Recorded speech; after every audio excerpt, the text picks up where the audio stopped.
Hello and welcome back to another episode of the Full Quarter Talk podcast. I'm your host, Josh Masoki, and I'm here with co-host Jet Brazil. Very scuffed episode of the Full Quarter Talk podcast today, but let's get into it. And of course, as always, Matas Baranauskas. This is a special episode right here. Trade We're deadline. breaking down the trade deadline.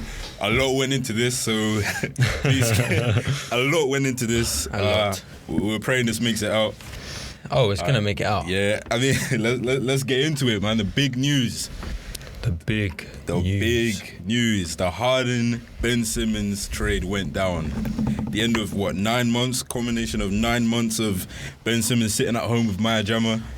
He's gonna have to go to work now. Let's really get into it. So you've got the trade details pulled up for some reason. So it was James Harden to the 76ers. And Paul Millsap, obviously. That's Paul Millsap. That was added after. That is an important detail not to be omitted. Yep. For the unhappy and disgruntled Ben Simmons, who hasn't played all season. Mentally ill. You've got Seth Curry, so Doc Rivers is saying goodbye to the grandkids. he called off. He cancelled the practice. Say bye to the kids. You've also got Andre Drummond as well, who's going to be a paint presence for the Nets, what they've desperately needed. True. And you've got some draft compensation in there as well. I love this trade on both sides, if I'm being honest with you. I think it's a win-win for both sides. I mean, at the forefront of this trade, you have two stars that didn't want to be in their respective situations, and they've swapped places, and then they can now be happy and play basketball, which is what we want as fans. I'm not gonna lie to you. I never thought I'd say I'd miss Ben Simmons' game, but I've missed watching Ben Simmons play. You know, still probably can't hit a jump shot to save his life, but what he's going to bring to that Nets team is going to be invaluable and something that they didn't have before, which is that defense, being able to switch on 1 through 5. He'll help them in the perimeter. On the perimeter, he'll help them in the paint. So I think the Nets low key got better, team composition wise. Look, that might be a hot take, but make no mistake about it, okay? Ben Simmons is the biggest winner of this. I mean, he surrendered his whole, he had no leverage in the situation. Yep. He's on a multi-year deal, not next year, but four or so years left on his deal. Yeah. And he demanded a trade. It wasn't really warranted. You know, he underperformed in those playoffs. The last game he played was that game where he passed off the shot. No one forgets that. You know, underneath the basket against the scary paint presence in Trae Young. And then 5'10" Trae Young. It wasn't really warranted, him demanding a trade. He got a little bit in his feels, but they could have traded him anywhere. For most of the season, it looked like no one was really interested, and it looked like this was going to continue to linger. And he finds himself on a contender, on a team that, with two stars in KD and Kyrie. Now, obviously, there's questions about their availability, but on paper, he's found himself on a contender.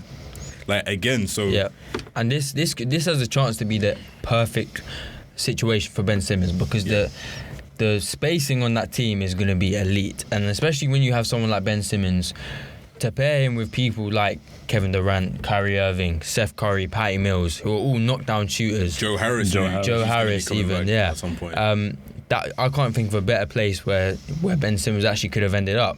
And if we look from the flip side, I think Daryl Morey is also the biggest winner in this trade as well, because he's been able to get a disgruntled star off the books that was just eating up cap space, wasn't playing any minutes, wasn't contributing, and he's been able to reunite with his best friend.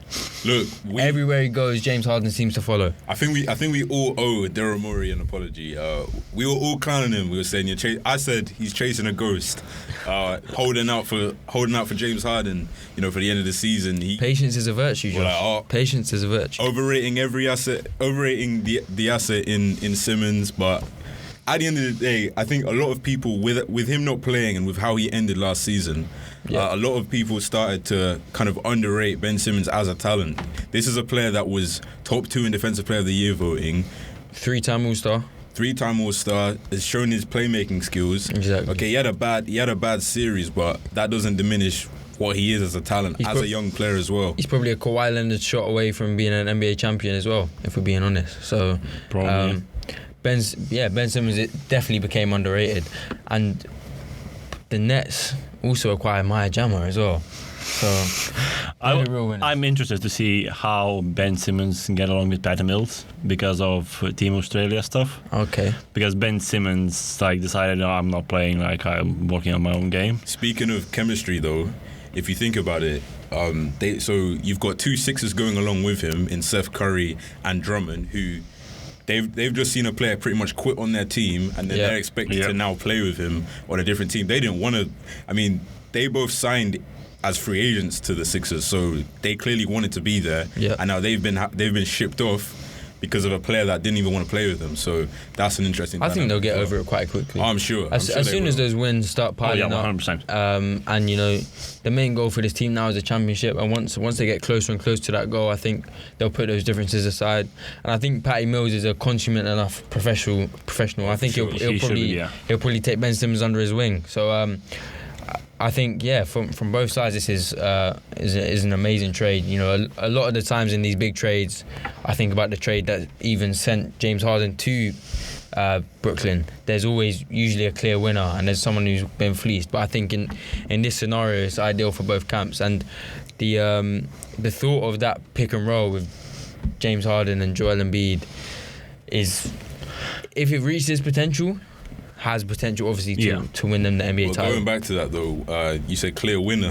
It's seeming like the clear winner of that Harden trade is the Cleveland Cavaliers, who only gave up all they gave up was a couple second round picks. A couple second round picks, and they end up with Karis LeVert now and Jarrett. They basically got all the assets that they got all the assets out of the Harden deal. Yeah, but now, and they were just a third team to make up. Now Nets are actually not Nets. Now Sixers can be really big contender. They can finally move on, because that was always something over their head, wasn't it? Yeah. And Ben Simmons the reason why they were so reluctant to split up that pairing was because they were clearly great talents. But their defense together was amazing with him and Embiid. But the elephant in the room was always the fit. Yeah. Now because Ben couldn't shoot. You've put Ben Simmons in the perfect situation where his shooting ability can be masked and he can just thrive as the player that he's supposed to be, instead of the player that everyone predicted him to be, the next LeBron or whatever. But now he can really thrive in his talents. And then you've got a player in James Harden that doesn't conflict with Joel Embiid's scoring space as well. Yeah. But I wonder what position Simmons play for the Nets. I'd like to see. I would say power forward. Sometimes center. He should play He should play there. With certain rotations, he'll probably run point guard. I imagine with certain rotations. I don't think. To be fair, is he playing next game? Apparently he's traveling to Miami. He's ramping up, apparently. Apparently he's traveling. Those mental health issues went away very quickly. Very quickly. They just vanished. But the 76ers games are about to be 8 hours long. Yeah. With all those free throws. I'm not sure if I'm ready to watch that. Imagine if it's a Western Conference game. Usually it finishes 5 o'clock. Now it's going to be 6 o'clock finish. Yeah. It's going to be an NFL game. You got to sit tight if you're watching the 76ers this year. But overall, a great trade on both sides. Yeah. What we will see now, though, is Harden's production recently a result of him being disinterested and unmotivated, or has he actually physically regressed? I don't think so. I think he's shown enough flashes to me this season that he's still the same player he is. Obviously, if you're not happy in a situation, your production's always not going to be as good as it can be. So I think he'll get back to the Harden we know. But that's another thing, though. So is Harden a player at his age that you want to commit to when he's just shown that he can be unhappy in a snap from two situations in consecutive years? Yeah. And he's up for a $250 million contract extension. And apparently he wanted to leave after last season straight away. I think though with the Nets that's quite an unprecedented situation. I do think he was always linked to the Sixers as well. But I think it's quite an unprecedented situation. No one foresaw a pandemic, and no one foresaw these laws where Kyrie Irving can only play 50% of the games, and obviously coupled with that you have Kevin Durant's injuries, and we all knew and his injuries. We all knew the team composition of this team. Without those three, or without two of those three, they're going to be exposed because the role players aren't as good as other teams in the league, and they've had to sacrifice the quality of role players to get those stars. So we knew it was going to be like that. James Harden's not a miracle worker. He's done it in the past, but he's not a miracle worker. So if so many things are going against him, I can't really blame him for not being happy in that situation. It seems the greatest team ever assembled results in a 13-3 record over 2 seasons. So.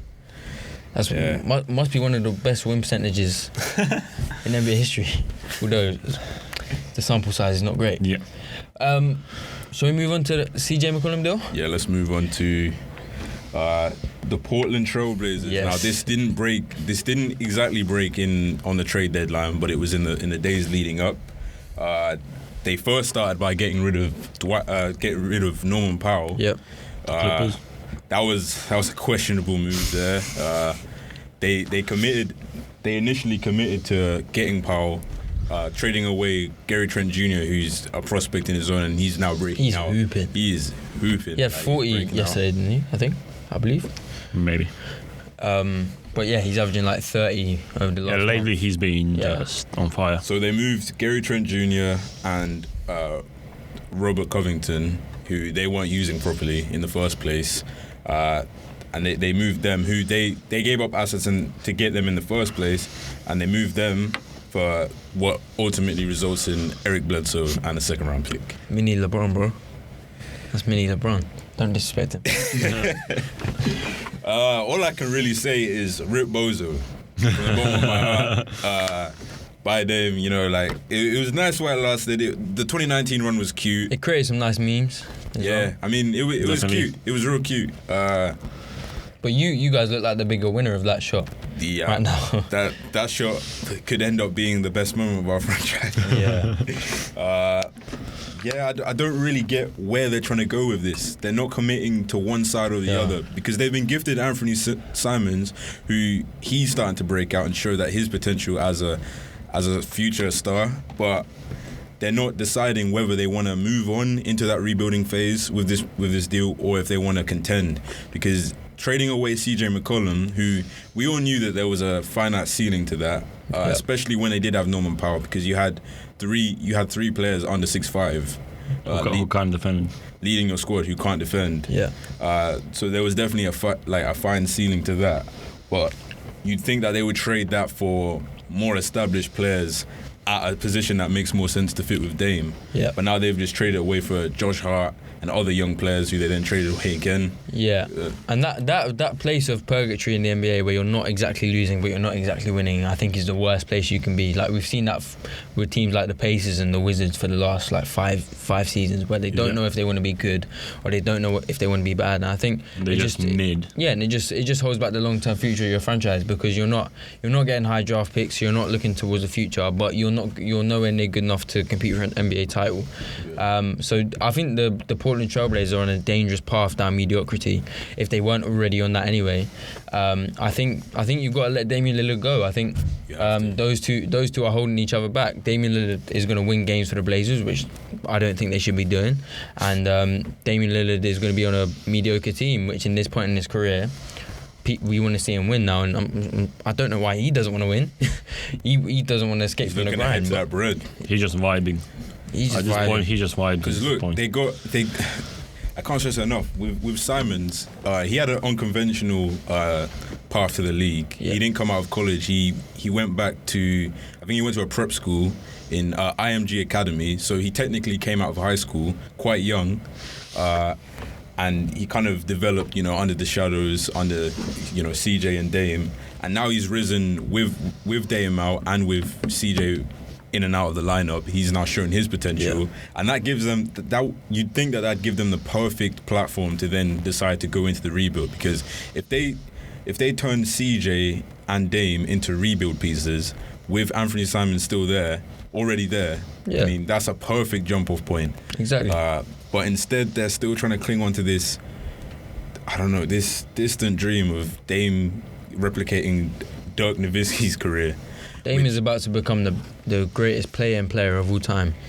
Yeah, I mean, he keeps comparing himself to Dirk, like he wants a Dirk ending, but Dirk at least made the finals in 2006 before that 2011 run. And he had a competent front office behind it. Yeah, it's all a mess. And now, so what? One argument I've heard is that they've made all these moves to create cap space. Yeah. But what good is cap space for the Portland Trailblazers, Small market. Who have they ever signed? Exactly. Free agency. So Tony Snell, Larry Nance Jr., who's now not on the roster. That move to move off Nickeil Alexander-Walker really confused me. Still confuses me. Yeah, that trade was just Trading Nickeil Alexander-Walker for Joe Ingles, who currently only has one working ACL and is 34 years of age. And he said, "I'm going to drink beer with my friends." He's 34 in dog years. Like he's an old 34. And look, I guess Joe Ingles is not going to re-sign there in the summer, right? So I guess that's a cap move. But when you get someone like Nickeil Alexander-Walker, who's shown flashes in this league, albeit he's having a bad season, but in the right scenario, I think he could be a good player. Yeah. You're adding another young, promising guard to Anthony Simons. All the signs are there for the rebuild. It's just right there. You have the pieces in your hands. You have Anthony Simons, you have Nickeil Alexander-Walker, you have CJ Elder, who's looked good in the last few games. You have pieces. You just have to take that first step and just jump, go for it. But when the trade initially broke, like their only saving grace was, thank God, at least they're finally moving towards a rebuild. Yeah. And then that second report about them retooling, everyone like. I think Portland GM was just blazing too much the last 2 weeks. He blazing, man. He's a trailblazer for real. Trailblazer Smoking on that blazer, man, bro. Yeah. But yeah, the Trailblazers, another franchise that are going into mediocrity, I believe. They've been in the mediocrity for a while now. Hey, but look, it wasn't the only bad trade that went down in the last few days. Let's talk about the Kings, man. Let's talk about the Kings. The Kings. Obviously. Put the up both all three, because when you speak. Oh, that's too loud. Because when you speak, it barely moves. Right. When you speak, or just put yours up. Nah, but just get close to the mic. It's whatever. Because I can see he speaks and it's like, bar, it doesn't move. Yeah. Anyway, Kings.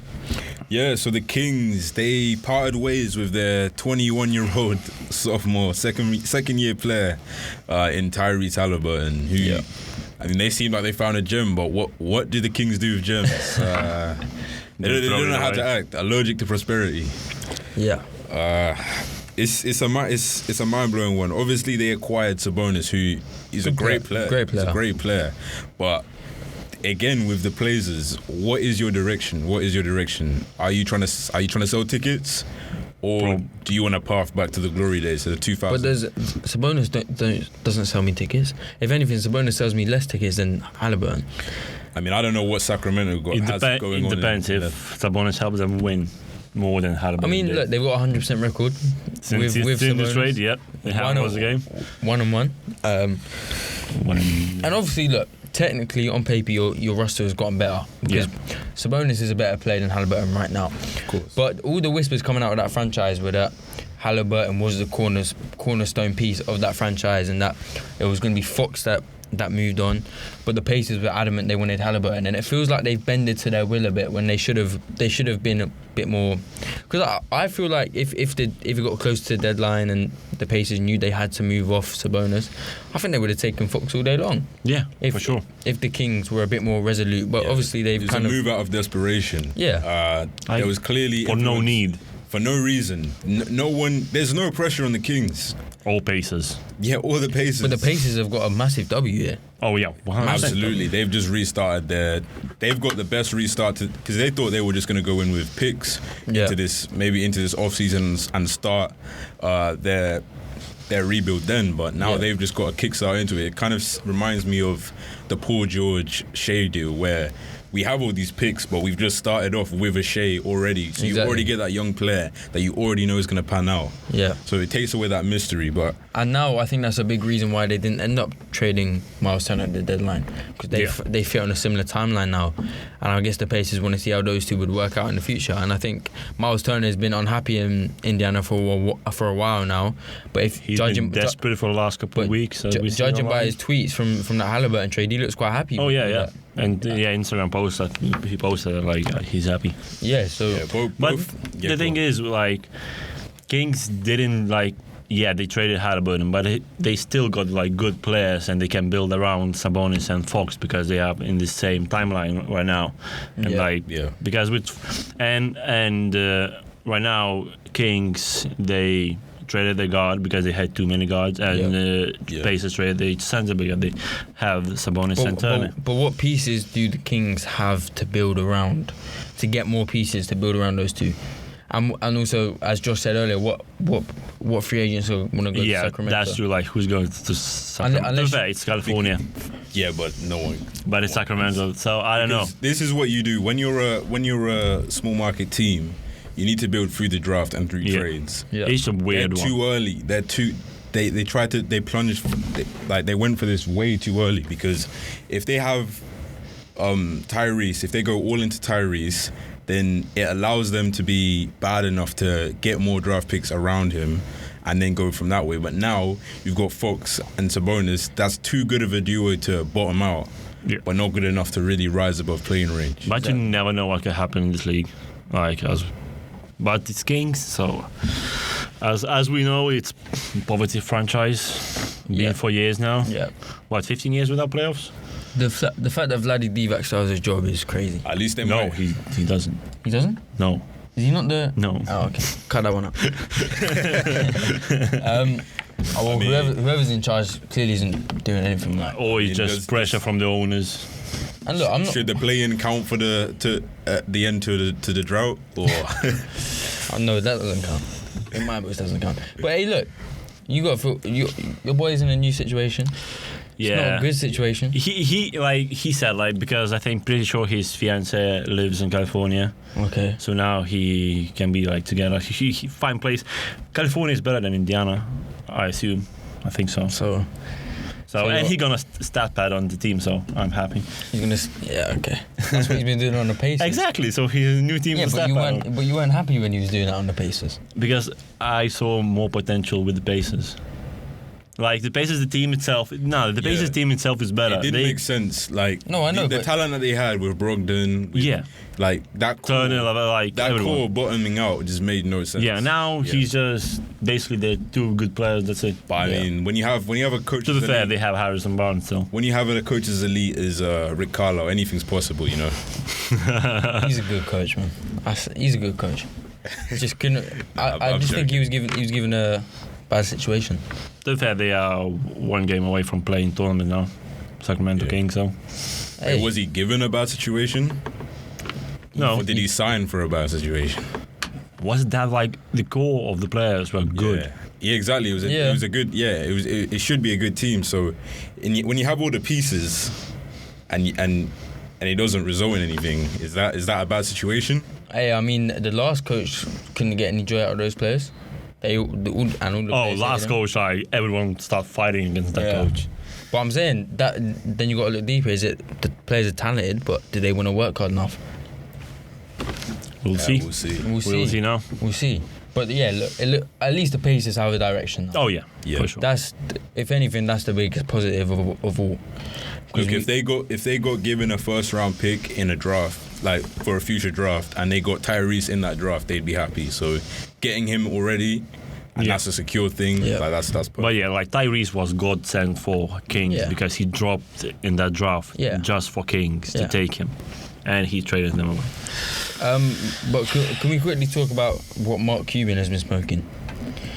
Because I want some of that. I want some of that. Latvian for Latvian. Huh? Latvian for Latvian.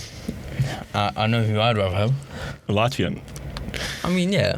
But there's one who's a lot better. Okay, so Tingus Pingus, Kristaps Porzingis, unicorn, is swapped for Spencer Dinwiddie. Apparently, and Davis Bertans. Apparently, Mark Cuban thinks that it's still 2018. The Wizards were on their knees to get rid of Spencer Dinwiddie. Ever since he signed, they looked to trade him as soon as he signed. He's been that bad for them. Someone didn't tell Mark about the ACL injury. It's clearly. This is one that I can't see any positives about. Yeah, same. And what is Luka thinking right now?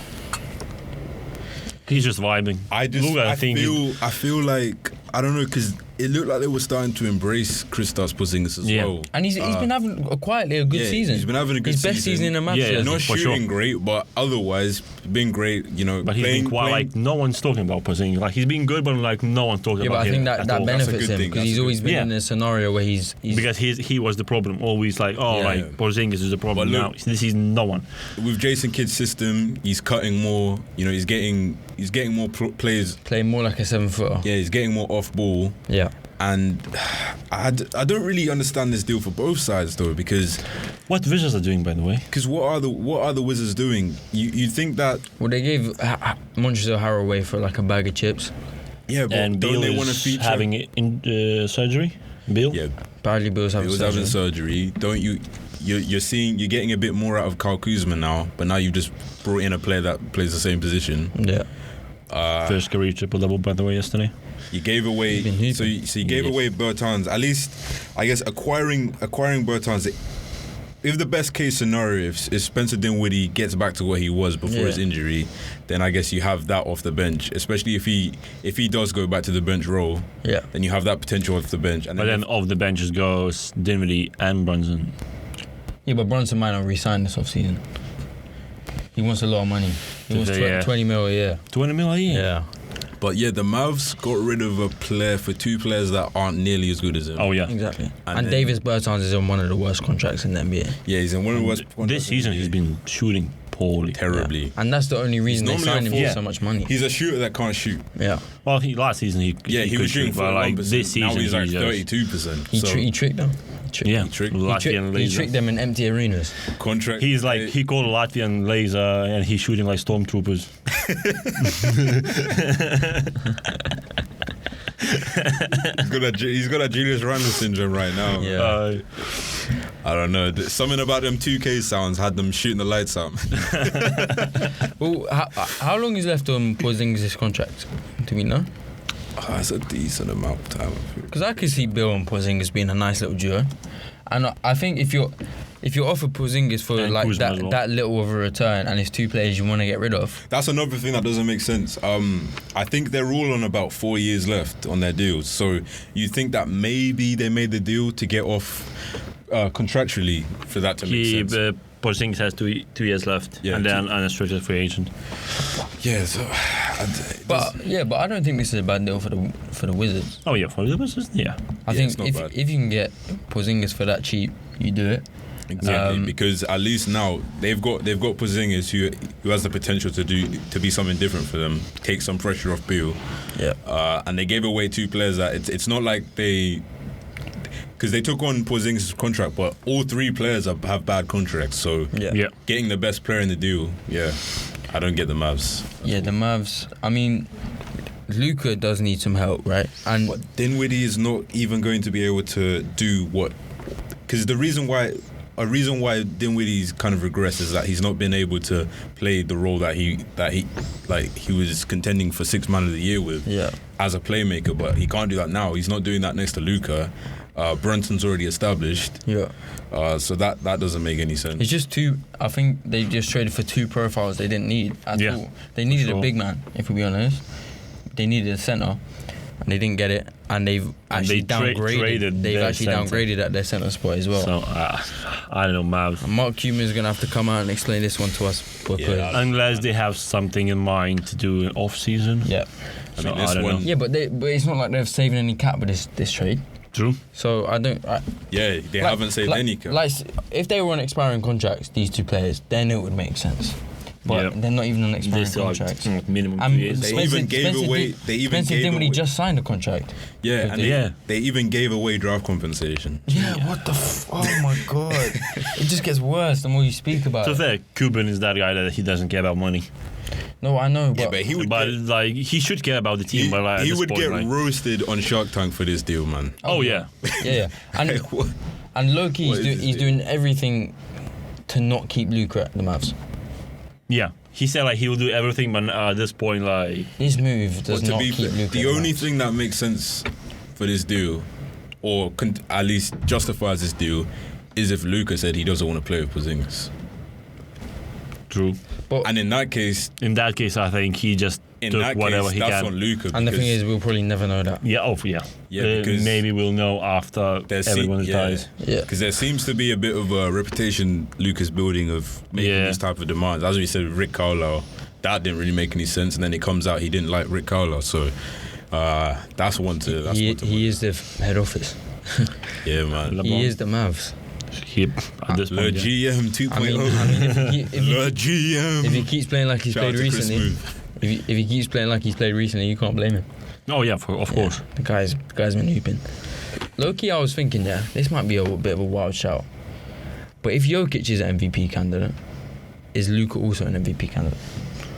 Very I'm similar pretty sure records at the that moment. Luka missed more games, quite a few games this Yeah. season, and like Jokic missed like what, 2 maybe. But I think they're both as vital as each other. Oh yeah, for their team 100%. Oh, success. 100%. Yeah. And I don't think he's missed as like too many games Yeah. to take away from him. Maybe this whole trade is to get him into MVP. the MVP, because maybe people were saying, oh, like he's got Porzingis to help him, so they were like, oh, get some But worse he players has in. one disadvantage. He's European, so he won't get that. Jokic is also European. Yeah, that's why like last season Yeah, but Jokic he had hated to- on Jokic. Yeah, but haven't the last like 4 MVPs been like European or something? Last 3. 3 But obviously 2 are Giannis. and Jokic, yeah. Yeah. So, and International. I feel like people like Luka. Like Like he's very well respected in the media. Like people know. Yeah, I he's think being Luka pushed is as more well. respected than Jokic Oh is. yeah, 100%, 100%. Definitely. Wonder boy. Well, Especially after what everyone thought about him in the draft. certain people say Luka has potential to be the GOAT. Certain people say that.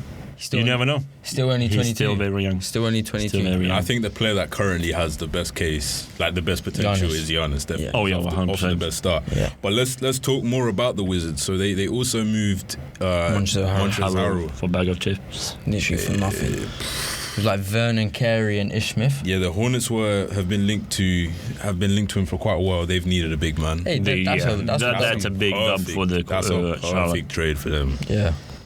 He's gonna catch a lot of LaMelo lobs. So wait, now is Plumlee moving to backup center? Then I don't know. Well, because they didn't. move Plumlee. Harrell has always seemed like a bench role suited him more, right? Yeah, and So he's like been playing like amazing off the bench for Wizards this season. So, Amazing? no, to be fair, start of the season he was great. There was a time where he was in the MVP discussion. Remember? Yeah, when Wizards were top of the East at one point. Yeah. They've so- fallen off. I don't know what happened to them, but they've fallen off. Everyone got better. Everyone started playing well. And, 'cause Got to their be fair, I players feel like back. they didn't get affected as badly by the COVID and the injuries. Yeah. Oh no, they're just trash. Yeah. Yeah. When they were playing against G Leaguers, Yeah, amazing. Oh, man. But- They tried to Russ Lander, man. They tried to say they won the trade. But do you think the Wizards made this move to facilitate the Porzingis move? Because that's what I think happened. yeah, well, most likely. yeah, probably And I think Porzingis is a better player than Harrell, so that makes sense Yeah. for the Wizards. for sure. I think, the duo of Beal and Porzingis does have potential to be very good. Yeah. It's just a lot of it with Porzingis, and now with Beal's injuries is going to be their health. Like if they can both get healthy at the same time, and it's annoying now that Beal's out for the season, because who knows, they could have made a push towards that 8th seed, but now a lot of pressure is going to be on Kyle Kuzma's shoulders. And to be fair, when He's everyone been playing well. no, so. when everyone was out, he was and he's He still has hooping been now. playing well. So but yeah, the Wizards I think are going to kind of stay in around 11, 12. Yeah, I don't think they. Do you think now they start going towards a draft pick because Bills, Probably. yeah, I think the don't even know East if they top have their 10 pick. is pretty set. unless New To York be fair, Knicks. I think the Hawks could. The Hawks been playing a lot better recently, though. Yeah. To be fair to them. Just I think sounds like the it's- Eastern Conference Blazers to me, man. Yeah. I'm gonna lie. Yeah, like East top 10 should be set right now. Should we speak quickly about some teams that didn't make any deals, like the Lakers? Well, Like- we'll squeeze in some Celtics. Go ahead, man. Yeah, we traded Josh Traded- Richardson, first round pick, and Basically Romeo traded half Langford. the roster for 2 players. Yeah, Yeah, pretty much. yeah. And To be fair, and that half the roster they didn't play or played badly this season. Like Enes Kanter, yeah, his last shot, by the way, was a 3-pointer for the Celtics. That's a weird one. Yeah. Like I'm like Dennis Schroeder, Freedom to score. Dennis Schroeder was Dennis played well this season, but especially at the start of the season, but when we start winning, Schroeder he just keeps the ball to himself too much. But I'm sad about Josh Richardson because he's been playing very well for us defensively and offensively. Is Derek White an upgrade? On Josh Richardson? I think it's very similar. Yeah, they're very similar. It wasn't really a move that is going to make you better. It's just going to kind of keep you the same. Yeah. All right. So, but quickly, the Lakers didn't make a move. So we've talked a lot about what did happen. Lakers needed Lakers were one of the teams that desperately needed to change, and they did nothing. They did nothing. All right. I imagine it wasn't for a lack of trying though. Although I did see lack of assets. I did see Rob Pelinka was at Disneyland. he was deep in Lakers headquarters. Yeah. he was trying to rediscover what made him. Rediscover the magic, man. Rediscover the Mickey magic. But he's probably looking at the Lakers championship exhibit. Yeah. There was whispers that they were going to make a late move, Terrence Ross. Yeah. But apparently they were in for Schroeder and Richardson. That would have been quite ironic if they got Schroeder. Yeah. But I mean, it would have been amazing for them because it's $5 million instead of 80. But Terrence Ross, I think, would have been a really good. Oh yeah, 100%. He would have been an amazing. But Terrence Ross, he's been linked to every deadline to someone. Yeah. Who else didn't make any moves? The Bulls didn't make any moves. Well, you don't need it. Why would you make any moves? I mean, we could. Milwaukee got Ibaka. No, but if I'm seeing some trades like Montrezl Harrell going for a bag. Would you rather have Harrell when you have as much chemistry as you have? Yeah. Sometimes it's better to just keep the chemistry. No, but rather than just get rid of players. You would get offer the Wizards Matt Thomas and Tony Bradley for Montrezl Harrell. To be fair, that's maybe they take it. I don't know who Matt Thomas thinks he is. He thinks this guy and Matt Thomas. I swear. This guy has something. He actually thinks he's Steph Curry. Why are you taking 30-footers? Because he thinks it's Steph Curry. Exactly. You gotta keep them honest, man. You gotta keep the defense honest. Shoot and shoot. You know, shoot and shoot. I just say. Shoot and shoot. You could, yeah. Cleveland got LeVert. That's a big Cleveland dub. got LeVert. Didn't we speak about that last episode? No. Oh shit. We didn't. No, wait, no. We did. We did. Yeah, the last episode. The actual last episode. Yeah, and Milwaukee got it back as well. Oh, that's a big dub because it doesn't Brook Lopez is not going to be back anytime soon. Yeah. And they needed that extra rim protection, and it will free up Giannis a bit more as well. Yeah, for sure. That's a big dub. Yep. And Dante DiVincenzo to the Kings. Oh, I really wanted Dante DiVincenzo. He's a good player. Yeah, I wanted Dante for Dennis. I don't know why the Bucks were so desperate to move him. To be fair, Kings, the Kings got a decent team. They can make it play and push at least. Alright, I think this is where we end the episode. Kings. Well, thanks for tuning in to an emergency trade deadline episode. We'll hope to get this out as quickly as possible, and we'll be back with more soon. Peace.